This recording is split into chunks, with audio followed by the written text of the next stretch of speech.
Pronto. Então, pessoal, bom dia a todos. Sejam todos bem-vindos, né, a mais um dia de aula. Estamos aqui juntinhos e hoje daremos continuidade, né, ao nosso assunto que estamos vendo relacionado à questão da América, né? Especificadamente, a gente já viu essa questão da regionalização, né? Como que está dividido a questão das Américas, e hoje a gente parte para um conteúdo mais específico da América, hoje é a América do Sul. Hoje a gente vai entrar esse território que nós, né, brasileiros, estamos inseridos, localizados, que é na América do Sul, certo? É um conteúdo um pouco extenso, certo? Porque ele detalha todos os tipos de América, né? Todas as Américas, América Central, América do Norte, América do Sul, e, consecutivamente, se a gente fala de regionalização, ele vai tratar, a literatura vai falar da importância, né, de cada aspecto voltado às Américas, né? E a América do Sul, certo? Que a gente iniciou na aula passada, só um pouquinho, né? Revisando como que essa América do Sul justamente é essa parte, né, de continente que está localizado nesse hemisfério austral, com exceção da porção norte e central da região. Isso é uma questão bem voltada à questão territorial, certo?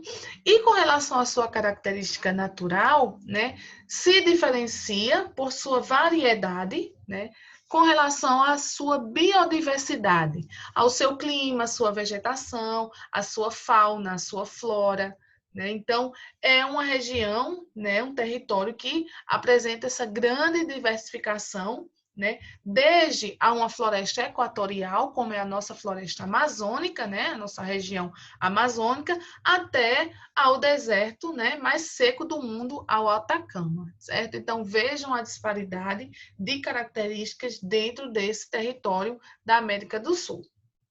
Na porção ocidental, temos a presença da Cordilheira dos Andes, né? Resulta em um dobramento moderno, como a gente viu em aulas anteriores. O dobramento da placa sul-americana tem a convergência, por isso que a Cordilheira dos Andes é um dobramento moderno, justamente por ter essa questão de convergência, né? O atrito de uma placa tectônica com a outra. E esse surgimento, né, dos Andes também alterou a hidrografia do continente, permitindo a existência da bacia amazônica. Então, está aí a justificativa, né, da existência da bacia amazônica, consequência dessa convergência dessas placas tectônicas. E daí a gente pode ver, né, o crescimento econômico também nos últimos anos. Vimos também que passamos por algumas crises, não só o Brasil, mas países que fazem parte da América do Sul, Bolívia, né, principalmente a Bolívia, o Paraguai, o Uruguai, né, Equador, enfim, todos aqueles países que fazem ali fronteira com o Brasil, eles também, de uma certa forma ou outra, né, vieram sofrer por conta desses impactos na nossa economia, né? Na realidade, nós somos vivemos esse país globalizado, né, que depende dessas relações comerciais. E daí fizemos, né, finalizamos essa partezinha com a subdivisão da América Andina, da América Latina, certo? E das Guianas e o Brasil especificadamente. Isso tudo dentro de critérios regionais, certo? Então, na América Andina, nós vamos ver que é marcada pela presença da Cordilheira dos Andes, sendo composta pelos seguintes países. Olha lá: China, Bolívia, Peru, Equador, Colômbia e Venezuela. América Latina, países cujas terras estão dentro da bacia hidrográfica do Rio da Prata, certo? Argentina, Paraguai e Uruguai, e parte do território brasileiro que se localiza dentro da bacia Platina, sendo o país mais considerado uma região à parte. Eu quero que vocês, assim, absorvam bem essa questão da literatura, porque essa parte dessa discussão nossa, ela é uma parte bem técnica, né? Ela envolve muitas características, né? Apesar da geografia hoje ser uma geografia bem discursiva, né? Mas é importante a gente absorver essas características, porque a gente absorvendo essas características, a gente tem como discutir, né? A gente tem como saber como que está caracterizada e localizada cada tipo, certo, de América e suas ramificações. E daí, América Latina, América Andina, as Guianas, né? Compostas por países e territórios que não foram colonizados por, olha que importante, as Guianas, elas não foram colonizados por países como Portugal ou Espanha e se localizam no norte da América do Sul, né? Diferente do Brasil, né, e de outros países da América do Sul que foram colonizados por portugueses ou espanhóis. As Guianas não foram colonizadas por esses dois povos, certo? Elas foram colonizadas por formações inglesas, colonização inglesa, né? Suriname, a antiga Guiana holandesa, e Guiana francesa, ainda de território francês. Então, esses países, né, as Guianas, não tiveram uma formação, uma colonização portuguesa ou pela espanhola, né, pela Espanha, mas sim pela inglesa, né, e francesa, certo? Só existe essa diferenciaçãozinha com relação aos outros países.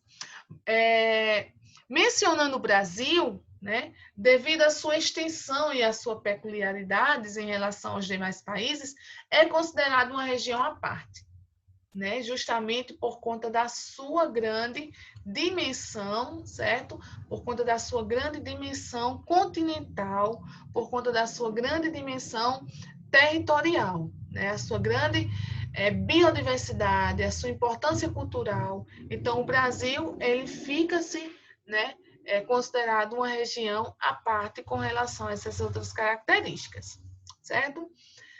E daí a gente adentra, certo, para a América Latina, né? O que vem a ser essa América Latina.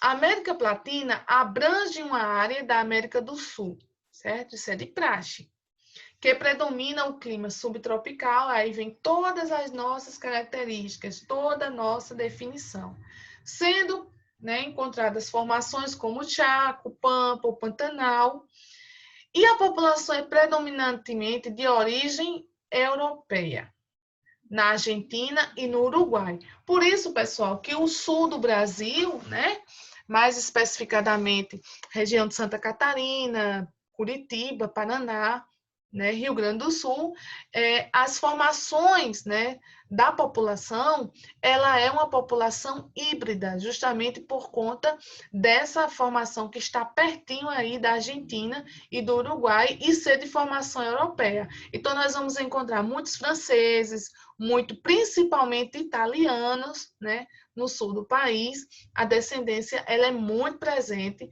principalmente na sua diversidade da sua formação territorial, certo? Então, aí está a justificativa, né, pelo sul do Brasil ter essa grande formação de italianos, franceses e italianos, principalmente. Curitiba tem até uma colônia italiana, né? Santa Felicidade, justamente por ter uma abrangência grande de pessoas morando naquela localidade que é de descendência italiana. Então, a gente vai ter muita massa, muito chocolate, muito vinho, né? Eita, que país diversificado, né, pessoal? Então, tá ligado justamente a esses vizinhos, né? A formação desses nossos vizinhos. Os 3 países são membros fundadores do Mercosul. Veja aí a importância, o nosso mercado comum do Sul, que, né, é um bloco que delega justamente essas relações comerciais. O Paraguai esteve suspenso de 2012 a 2013, né, por conta da fragilidade da sua economia veio passar justamente por uma grande crise, péssimos indicadores sociais, né? Péssimos indicadores sociais. E Uruguai possui um dos bons indicadores sociais em relação ao Paraguai, né? Então, isso aí a gente vai ver essa dinâmica, realmente essa oscilação dessa caracterização dentro desse mercado comum do Sul, entre esses países que fazem parte, né? A Argentina, né, tem o melhor IDH da América Latina, considerado-se muito elevado, apesar da Argentina ter passado por uma crise, né, mas soube lidar com essa situação. A economia uruguaia é baseada na exportação de produtos agropecuários, com destaque para a carne, o couro e a lã. Então, aí a gente tem essa importância, né? A gente já viu em aulas anteriores o Mercosul, né? Sendo importante dentro dessas relações comerciais, né? Da América do Sul e desses países da América Latina, ok?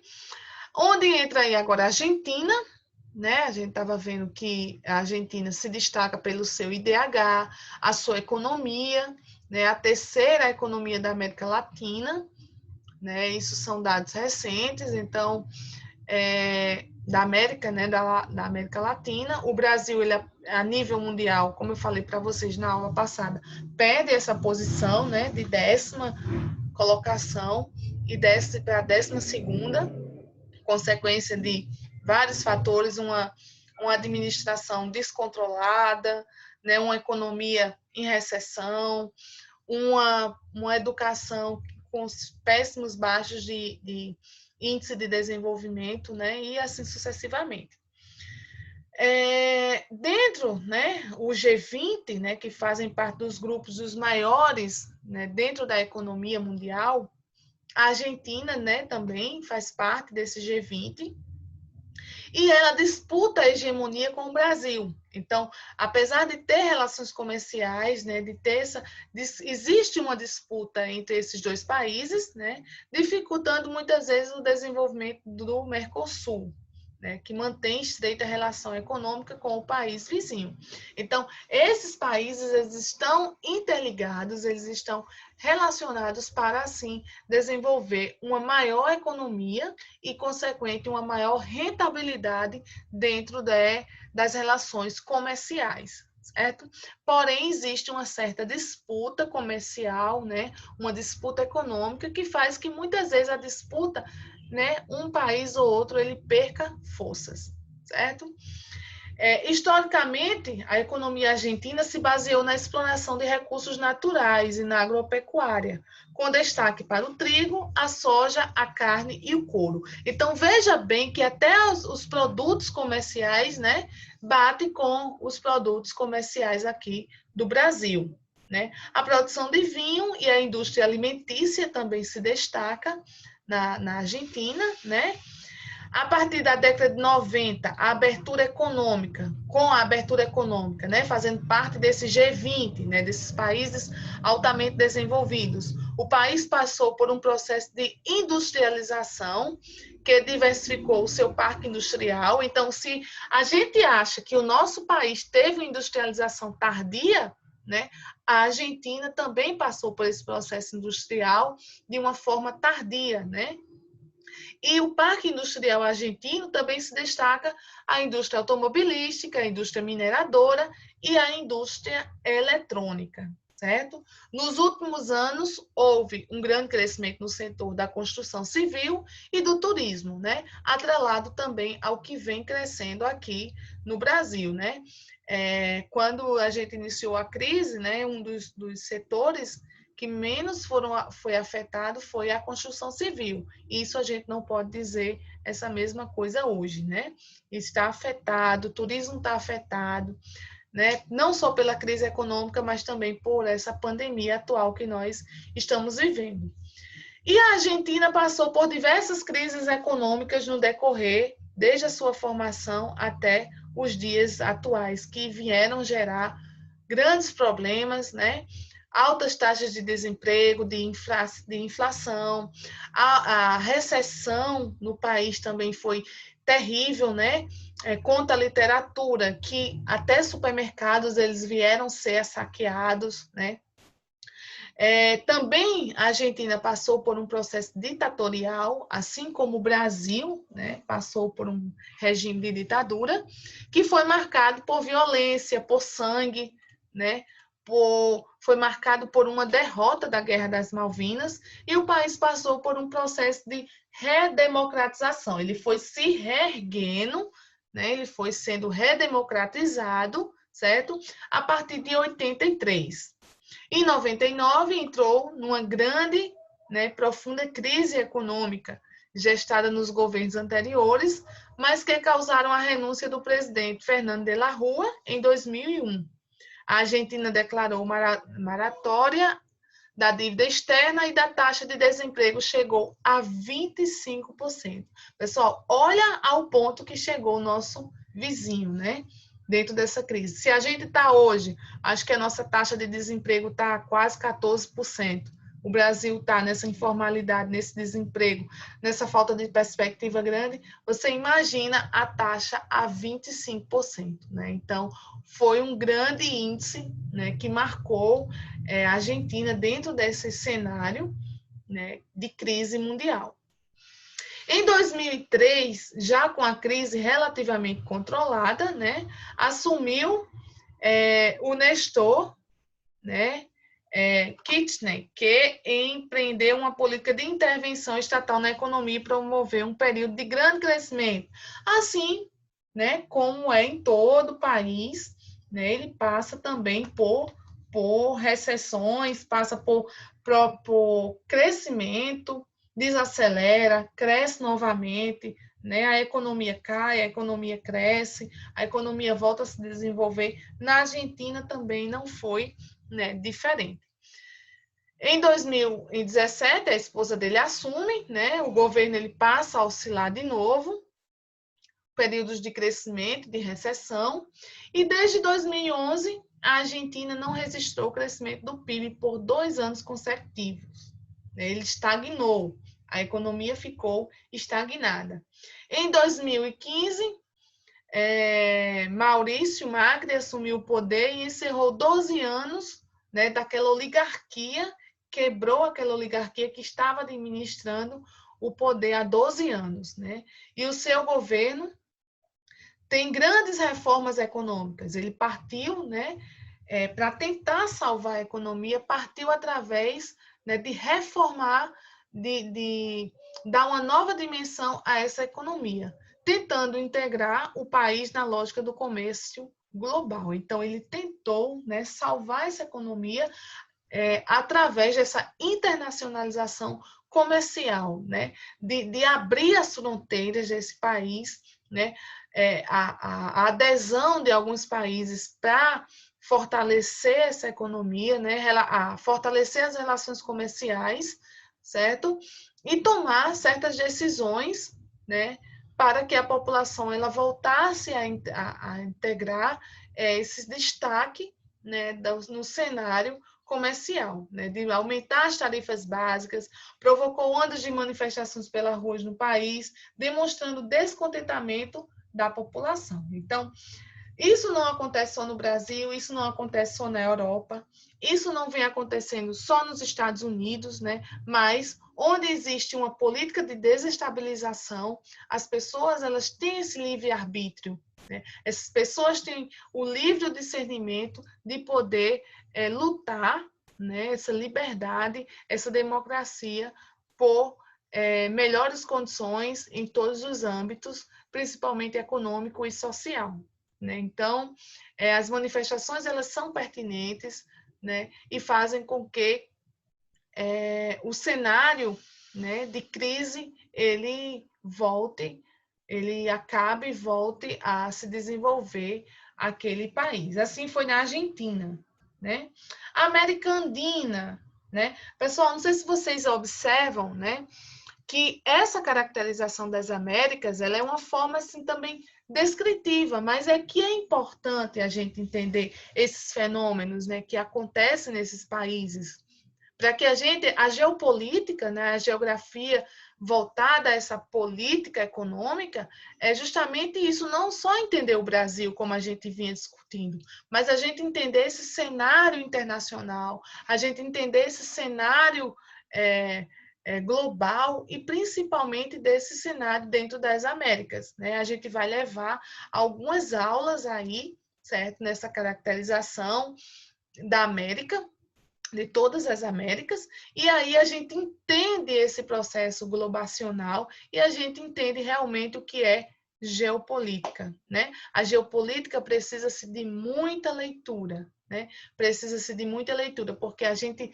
lida com outros países, a gente está caracterizando, né? E a gente está entendendo esse cenário mundial através de blocos econômicos, através de relações comerciais, através do patrimônio cultural e natural daqueles países, as crises que passaram, as crises que superaram e assim sucessivamente, tá certo? Então, de certa forma, eu peço perdão a vocês se a aula se tornar um pouco assim chata, né?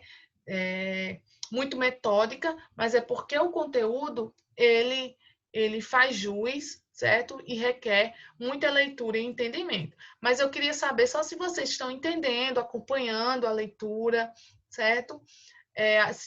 Abrir alguma dúvida, algum questionamento, surgir algum questionamento, podem ficar à vontade, certo? Para colocar no chat ou para abrir o microfone, certo? Uma dessas duas maneiras, ok? E daí vamos lá, América Andina. Né? A América Andina é o berço de várias civilizações pré-colombianas. Vamos agora falar da Colômbia, com destaque para o Império Inca, que se estendeu por todos os países andinos. Aí é uma questão, né, cultural, com exceção de alguns países, com exceção a Venezuela, que tinha sua sede no Peru. Esses esses povos, né, pré-colombianos foram exterminados ou colonizados por outras nações, outros povos, né? Nesse caso aí, a exemplo dos espanhóis. Todos os países andinos possuem grande população indígena, né? Ou mestiça, e todos os países da América Andina têm o espanhol como idioma principal. E daí a gente tem o exemplo do grande sonhado, né? Quem nunca sonhou em conhecer Machu Picchu, né? Machu Picchu se caracteriza como uma região que tem uma grande importância não só natural, né, por suas formações, né? Vocês veem que a gente tem uma cadeia de montanhas aí, não só Machu Picchu, mas possui importância cultural, né? Então, ela é considerada dentro da Unesco como uma região mista, né? Por ela ter essa grande diversidade física e também cultural, certo? Então, aí, Machu Picchu, no Peru, né? A região de Cusco, é uma grande região atrativa pelos turistas por ser essa região mista natural e de preservação cultural de uma civilização antiga, né? Uma civilização antiga que deixa aí um grande legado, né? A fim de criar uma maior integração econômica entre os países da região, né, em 69 foi criado o Pacto Andino, certo? A atual Comunidade Andina, o que quer dizer, né, essa comunidade, que apresenta bastantes discrepâncias econômicas e de desenvolvimento humano. E aí a gente tem a Venezuela como a maior economia da América Andina, né? Lá que a gente citou agora o exemplo, a gente tem a Argentina anteriormente, aqui a gente tem a Venezuela, que passou por crises, por recessão, né? Por saques no seu comércio, por uma grande crise, né? Justamente foi através dessa crise que se passou a Venezuela, que a gente estudou em aulas anteriores, né? A questão da imigração, né? Desses imigrantes que saem dos seus países, principalmente da Venezuela, em busca de melhores perspectivas, de melhores condições de vida devido à crise econômica, né? A recessão, principalmente de 2013, que perdeu o posto de maior PIB, que era a Venezuela tem o maior PIB para a Colômbia, e registrou considerável crescimento nas últimas décadas, ou seja, o processo de redemocratização, o processo de renovação, de soerguimento da sua economia, certo? Isso vem acontecer com todos os países, né? Com todos os países que entram em recessão. O Chile possui um IDH muito elevado, dentro de uma colocação mundial, né? É a 42ª, enquanto a Bolívia possui um IDH médio péssimo, tá? Na 119 posição, voltada à sua colocação. Se eu não me engano, o Brasil é 132, meu Deus. A que ponto chegou o Brasil, né? Lamentavelmente. O Chile é um país com economia bastante integrada ao mercado global, tendo acordos de livre comércio com algumas das maiores potências, né? A potência da União Europeia, China, Japão e Coreia do Sul. Então, o Chile mantém essas relações comerciais. Seu principal produto de exportação é o cobre, né? Ao lado do Peru, faz parte da cooperação econômica Ásia-Pacífico, a APEC, e da parceria Transpacífico, TPP. Em 2017, foi considerada a economia mais competitiva da América Latina. Então, olha aí o destaque do Chile, né?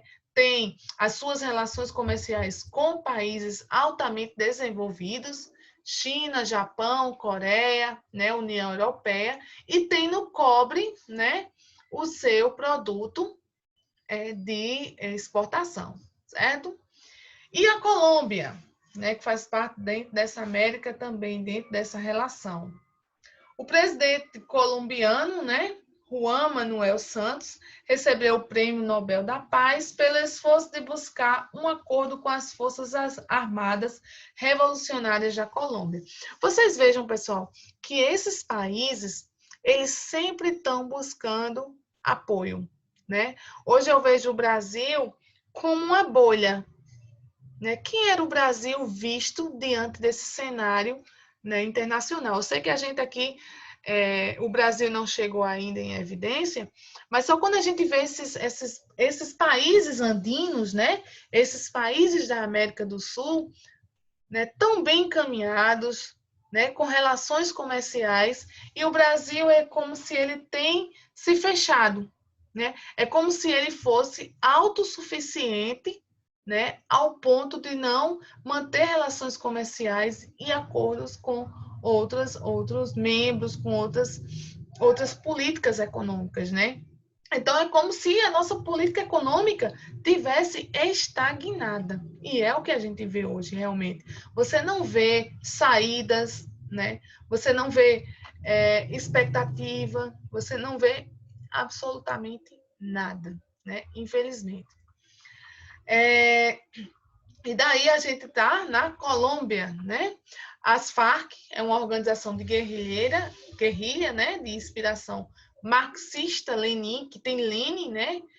Como seu idealizador, e que luta pela instalação de um socialismo na Colômbia. Aí a gente parte para a questão ideológica, uma discussão ideológica, né? Foi criado em 64 e atua em cerca de 20% do território nacional da Colômbia, né? A gente vê muita notícia quando a gente fala da Colômbia, quando se fala da Colômbia, essa Farc, né? Justamente essa organização, né, de guerrilha que atua em 20% do território. Estima-se que a Farc tenha forçado o deslocamento de cerca de 7 milhões de colombianos, transformando o país em líder de colombianos, né, no número de deslocados internos dentro do próprio território, certo? Deslocamento interno dentro do próprio território. Desde o início do século, a Farc tem perdido força, chegando a negociar um cessar-fogo com o governo colombiano em 2016. Aí entra uma questão ideológica, uma questão de disputa dentro do próprio país, né? E a ONU, né, busca esse acordo de paz, né? Que infelizmente a Farc rejeitou em 2016. Certo? Então, isso é uma região que tem uma discussão ideológica por conta dessas guerrilhas dentro do próprio território e que essa Farc, essa facção, domina 20% do território colombiano. E olha que a Colômbia não é um território tão grande, né? Praticamente do tamanho de um estado nosso, certo? Bolívia. Bolívia tem o menor PIB da América do Sul. Né? Olha aí os bolivianos que passam, né, por esse processo, né, que vem em busca de melhores condições de vida em outros países, a exemplo daqui, do nosso país. Né?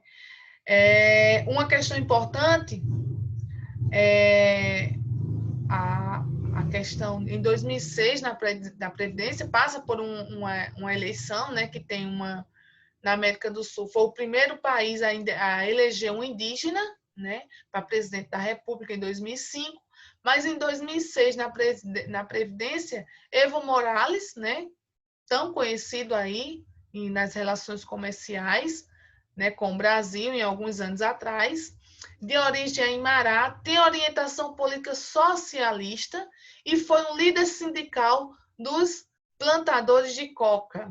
Olha aí, tá vendo? Nem sabia isso, que coisa interessante.